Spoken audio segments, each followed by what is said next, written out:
السلام علیکم ناظرین۔ فوجی میلے میں مصر کے لوگ سلطان ایوبی کی فوجی طاقت سے مرعوب نہیں ہوئے بلکہ اسے اسلامی اور مصری فوج سمجھ کر اس سے متاثر ہوئے تھے۔ سلطان ایوبی تقریریں کرنے والا حاکم نہیں تھا، لیکن اس دن اتنے بڑے اجتماع سے اس نے خطاب کرنا ضروری سمجھا۔ اس نے کہا، یہ فوج قوم کی عصمت کی محافظ اور اسلام کی پاسبان ہے۔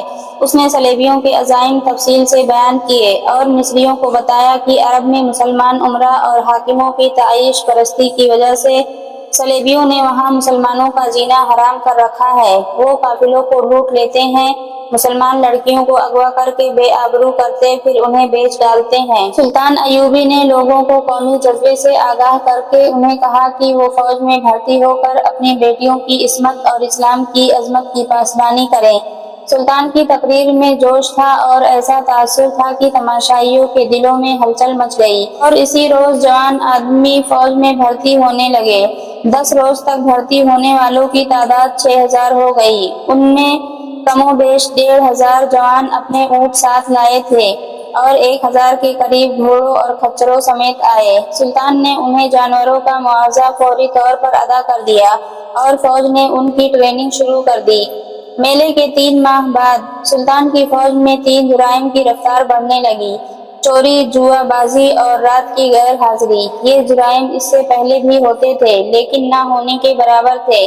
فوجی میلے کے بعد یہ وبا کی صورت اختیار کرنے لگے۔ ان تینوں کی بنیاد جوا بازی تھی۔ چوری کی وارداتیں اسی تک محدود تھیں کہ سپاہی کی کوئی ذاتی چیز چرا کر بازار میں بیچ ڈالتا تھا۔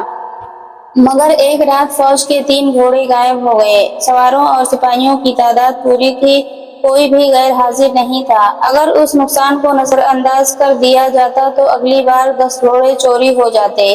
اعلیٰ حکام تک رپورٹ پہنچی۔ انہوں نے فوجوں کو تنبیہ کی، سزا سے ڈرایا، مگر یہ تینوں جرائم بڑھتے گئے۔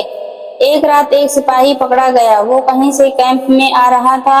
اس سے پہلے رات کو غیر حاضر ہونے والے سپاہی چوری چھپے سنتریوں سے بچ کر نکل جاتے اور بچتے بچاتے آ جاتے تھے، لیکن یہ سپاہی لڑکھڑاتا آ رہا تھا۔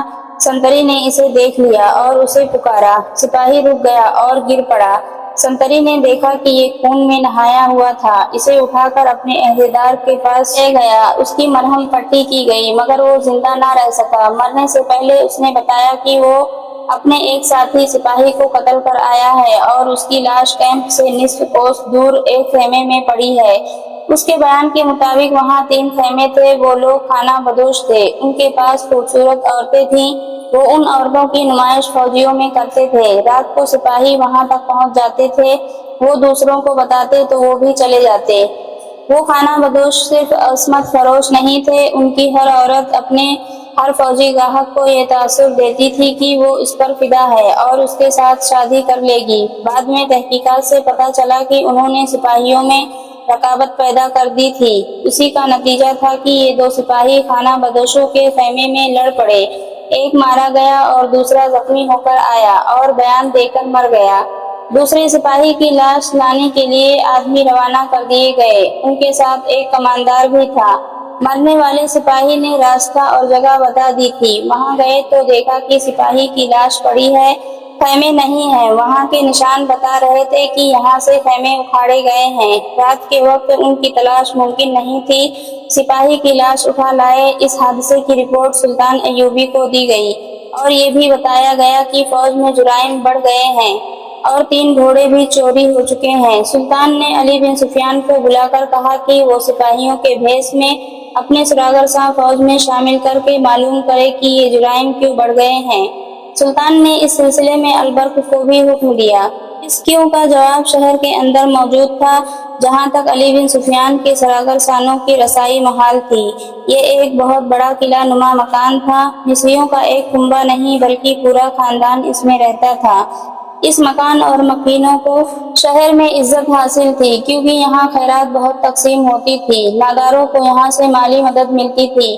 فوجی میلے میں اس خاندان نے سلطان ایوبی کو اشرفیوں کی 2 تھیلیاں فوج کے لیے پیش کی تھی۔